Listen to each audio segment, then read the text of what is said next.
Welcome to TechTalk Podcasts by Certes IT Service Solutions.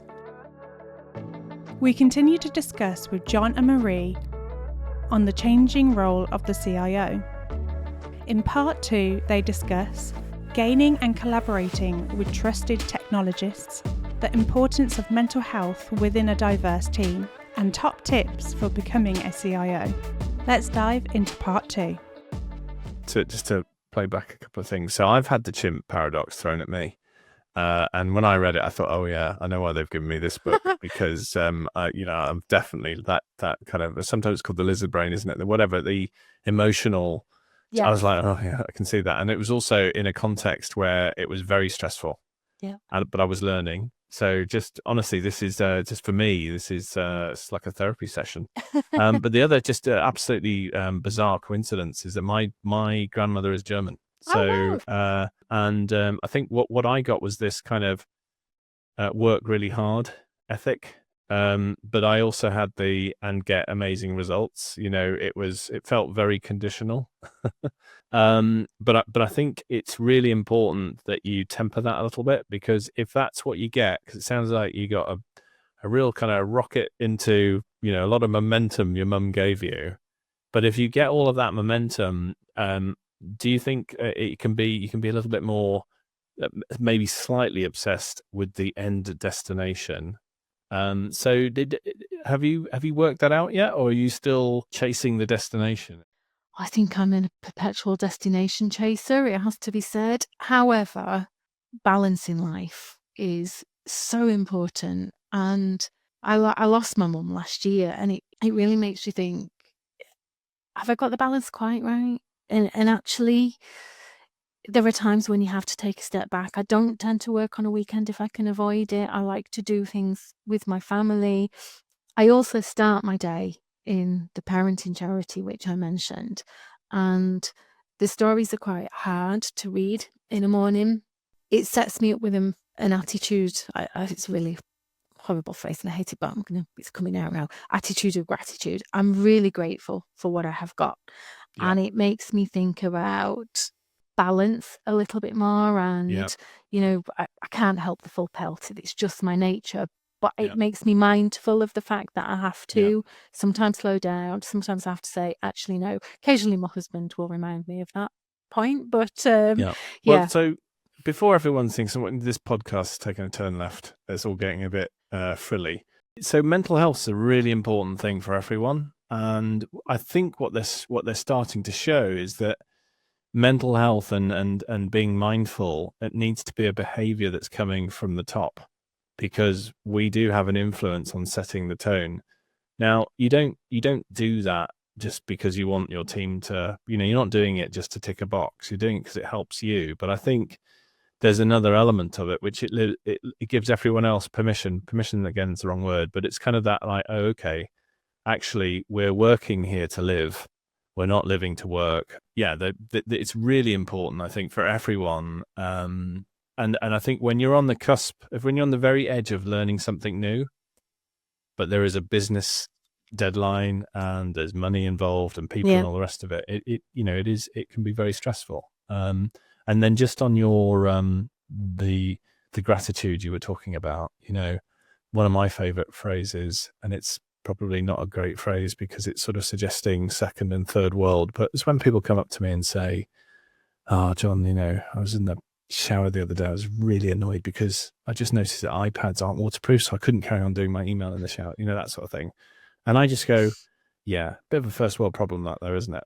It's just that kind of perspective. It is. Because I suppose the other side, if you were just completely obsessed, you go, right, you're absolutely right. We're going to get waterproof covers. In fact, you've got to have perspective, haven't you? Because again, our unique position and what we can influence, we've got to be really, I think you said it. You said it's a very trusted role, isn't it?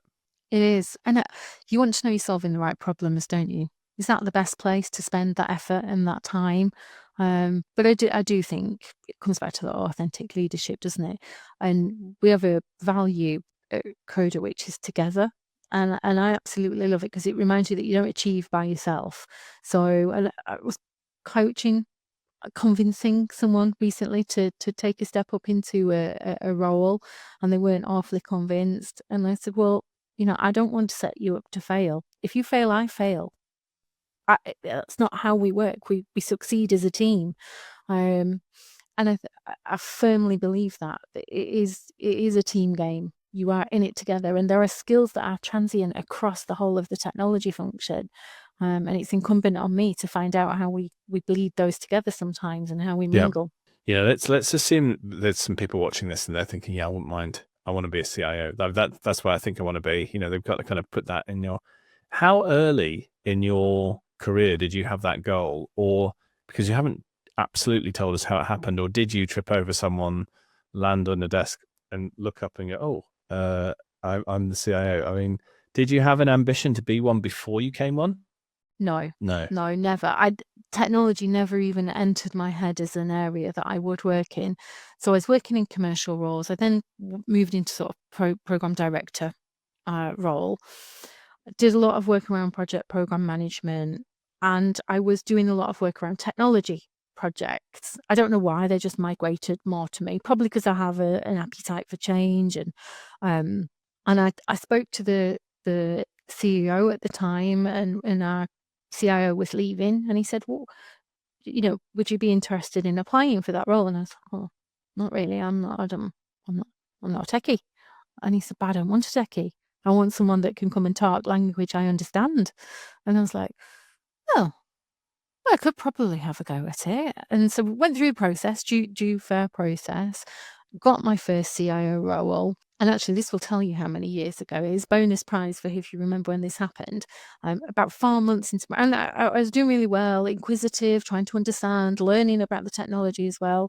And I was about 4 months in to my role. And one Saturday morning, I got a phone call from one of my core suppliers, and they said, "Oh, got a cyber incident going on." And I was like, "Oh, right, okay. What do I do with that then?" And it was a pivotal learning moment, I have to say. And it was WannaCry. right, yeah. I think it taught me the good, the bad, and the ugly about being a CIO. I'd kind of assumed it was all the nice, fluffy stuff. I get to do the change. And actually, there is a very, very serious side. There's a lot of accountability that comes with running that organization. You have a 100%. pivotal role that can stop a business if you make bad decisions. And it was a huge eye-opener. But actually, it was the part where I thought, actually, I love this. I absolutely love this. And I think the way that technology supports a business, I love the accountability. I think that suits my nature. And I love that passion for change. And I haven't looked back. If you asked me, would I have ever seen myself in a CIO position, I would have said never in a million years. But sometimes you find something finds you. If I could be so bold, Marie, I think I can sort of lean in and see what was seen in you. For folks who don't know, who are listening in or watching, running a program is not a software program. It's a massive collection of projects. It's a bit like a mini business. It has a purpose. It's got a budget. It has all sorts. It's got people in it. It's got tech. It's got process. And there's a huge amount of coordination, and you're trying to shepherd all of that to an outcome. So actually being a program manager, program director, anyone involved in that is really mastering a huge part of what I think could make a very successful CIO. This is just my own opinion, Ray, and I've done program leadership roles as well. So I think that ability to understand how you do large scale delivery is really important. In the CIO space, you're keeping the lights on, you're running BAU. We had an episode on that. I think it might have been the one before last. But then you've also got the big change to do as well. I think, Marie, have you had to think about your team around you so that you do have one or two trusted technologists, as it were? Yeah. Because remember, any of us can make that team. Did you have to do that? How did you go about that process? Dependent on your background. And as I said, for me, technology is not native. It's not something I find easy. I have to learn, I have to grow, I have to research, I have to understand. But a trusted partner, a trusted colleague where you can go and say, I don't understand. Can you just sit me down and go through again? We've just come out of a meeting and I think I've got completely the wrong end of the stick about what we were talking about, why it's important. I think it was pivotal in my first role, particularly to my success, because I needed someone I could bounce ideas with. I needed somebody that I could have very, very open conversations with about my level of understanding, and that being a barrier to making the right decision. And even now, I'm really lucky. There are a lot of ways that you can do this nowadays that were less so available to me at the time. But having those peer-to-peer connects, understanding that people have been on a journey before you, because let's be clear, when it's technology, you're often not solving the problem for the first time. Usually someone's done it. Someone's used that technology. Someone's found a way previously to solve that problem. And so the ability to be open and say, I don't understand, has anybody done this? How have we done that? I'm in Magpie. I like to take parts that have already been done before and you reutilize that. But having a trusted peer that you can have that conversation with and not feel embarrassed to say, I don't know, I don't understand, I think is pivotal. And I think nobody comes with a full 360. There will be something in your armor that is not your strength. And understanding that makes you a much stronger leader. Knowing that you've got a team of people that can help coach that in your organization, outside of your organization, wherever they are, is pivotal. So, Marie, I've read this bit of research, but it's probably woefully out of date. We were looking at the sort of, this is a broad generalization, but the kind of the attitudinal approach to promotion between men and women. Okay. Yep. But the generalization was men are more prepared to take a risk and I can do it sort of thing. And women are less prepared to do so and want to be kind of there. What's striking me about your story is you've just gone for it because you didn't have the tech background, which means either that research is correct for a certain population and you're an outlier, or you're actually a trailblazer saying to other women not just other women, anyone say, actually be confident and go for it. So did you have that sense, or is this getting back into your mum's drive?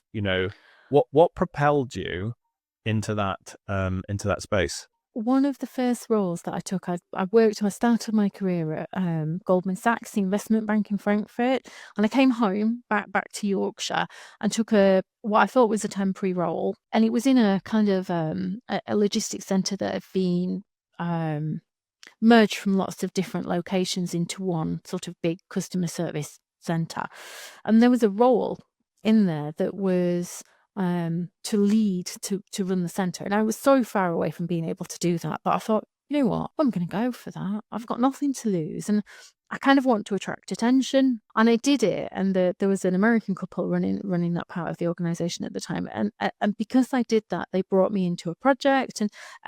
So you mentioned about luck earlier. I do think you make your own opportunity. And I've seen the same research that you're talking about, and about a woman would look at that and say, I can't do one of the things on there, I'm not going to do it. Whereas, somebody else might say, I can do 3 of the things, I'm going to go for it. Yeah. What's the worst that can happen? Yeah. And I think part of it is confidence in your ability. Yeah. So I might not know how to do something, but I'll find someone who does. Yeah.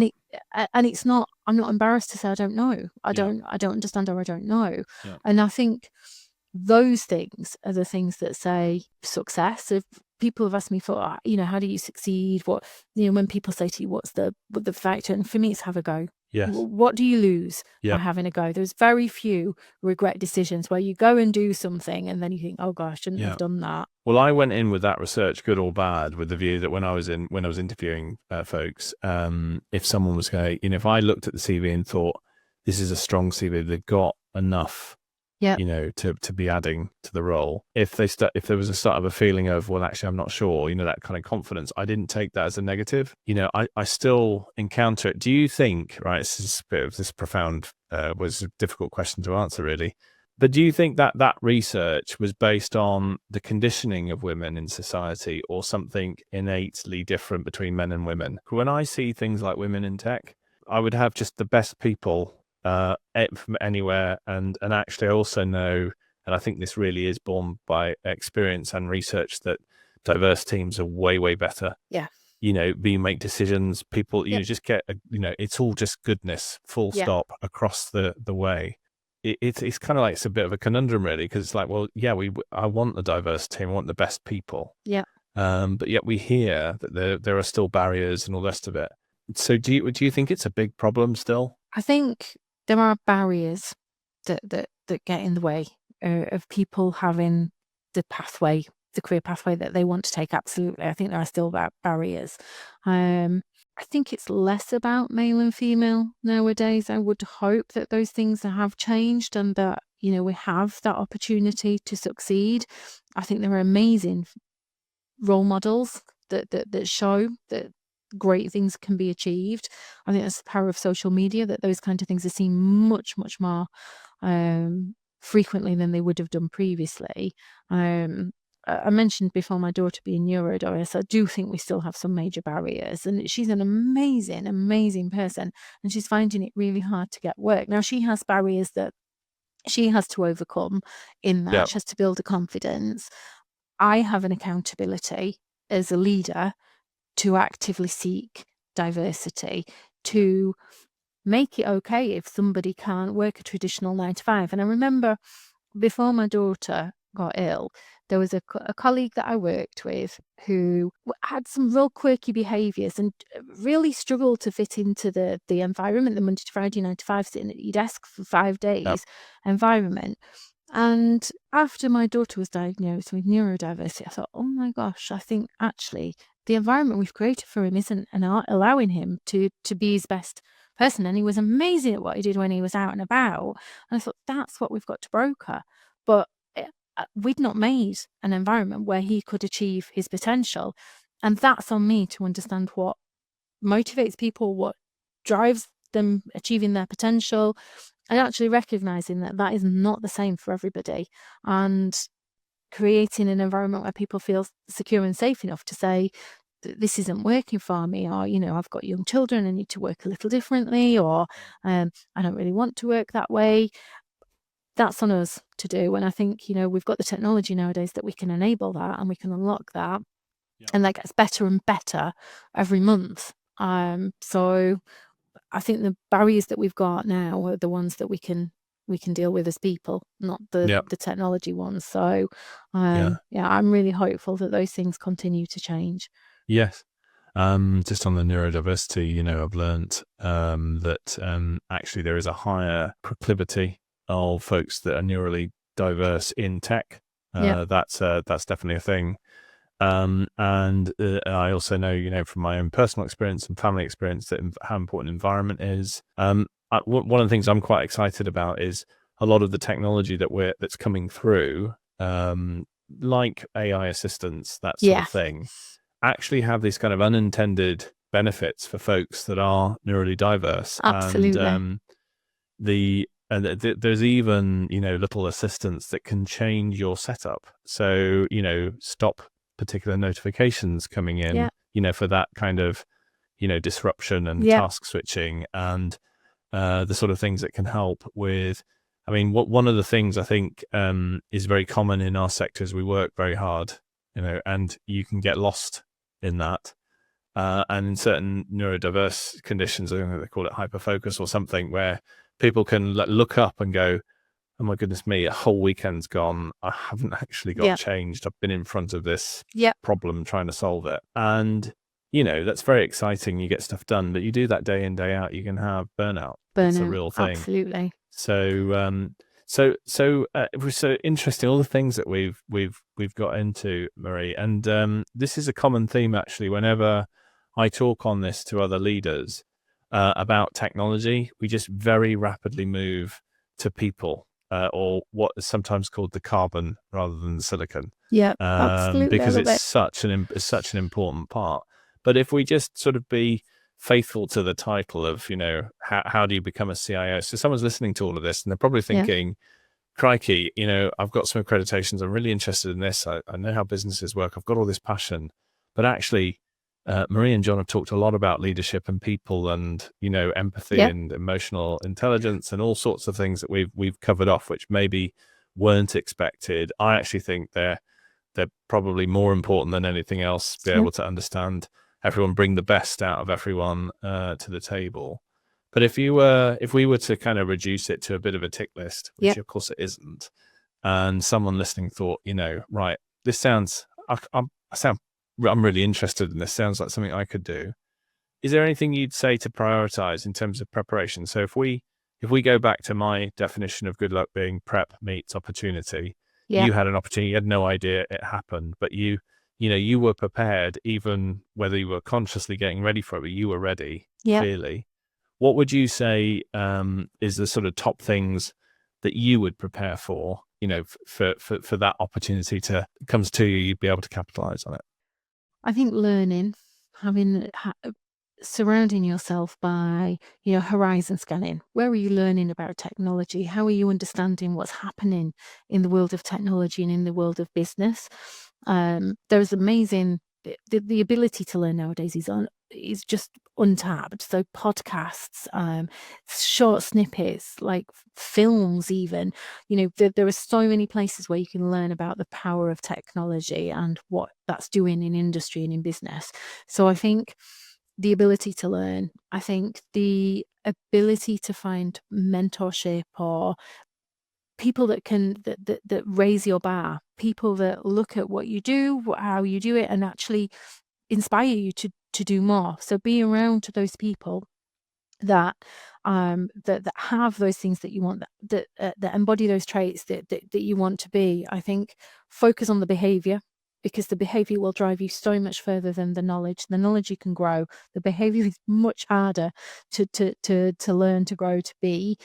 So I think if you focus around the behaviors, some of the things that we've talked about today, but that passion for change, creativity, I think is a fundamental. You have to get creative, whether that's with your finances and your budgets, about how you underpin technology, whether that's in how you bring technology to life and sell the story of a technology. So having a creative passion, I think, is maybe that's because I'm a creative type, but that's a massive importance to me. And just not being afraid to take an opportunity. There are many organizations where you can volunteer to learn, to do things, to take those opportunities, find those opportunities. And I don't think you'll go far wrong. Brilliant. And so I think the learning piece for me, I completely agree. Tech is changing so quickly. It's not something you can fake. You have got to be interested in it, and you've got to have that passion for learning. Yeah.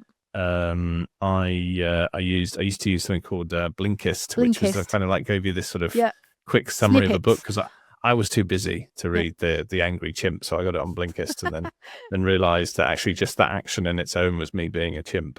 And I think the other one is get good advice. I mean, look, we're not saying how you do this, but you got, go for the best advice. Don't just take any old advice. Be critical of the advice that you get.